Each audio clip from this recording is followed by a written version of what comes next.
सियासी, समाजी और मजहबी रहनुमा खालिद महमूद आजम आबादी ने मसनूई महंगाई के खिलाफ शदीद रद्द-ए-अमल देते हुए कहा है कि पंजाब हुकूमत और ज़िला इंतजामिया के तमाम तर दावों के बावजूद चीनी, गंदम, चावल, गोश्त और दीगर अशिया खुर्दनोश की कीमतें आसमान से बातें कर रही हैं।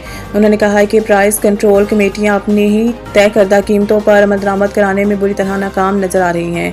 रोजाना रेट लिस्टें तो ज़रूर बनती हैं मगर बाजारों में इन रेट्स पर कोई चीज़ दस्तयाब नहीं।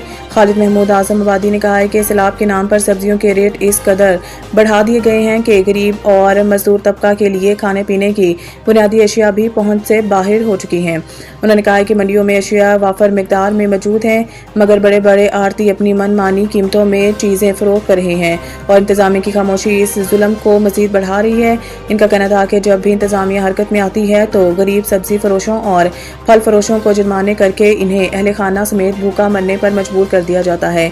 बड़े मगरमच्छ दंदनाते भी रहे हैं मगर पकड़ा हमेशा कमजोर ही जाता है। उन्होंने कहा है कि पंजाब हुकूमत आए रोज अवामी रिलीफ के नाम पर नए महकमा तो बना रही है मगर जमीनी हकाइक के मुताबिक अवाम को कोई फायदा नहीं। चंद एहलकारों के चालानों और छापों से आम दुकानदार तो परेशान है मगर असल मुनाफा हो और नासिर के खिलाफ कोई कार्रवाई नहीं हो रही।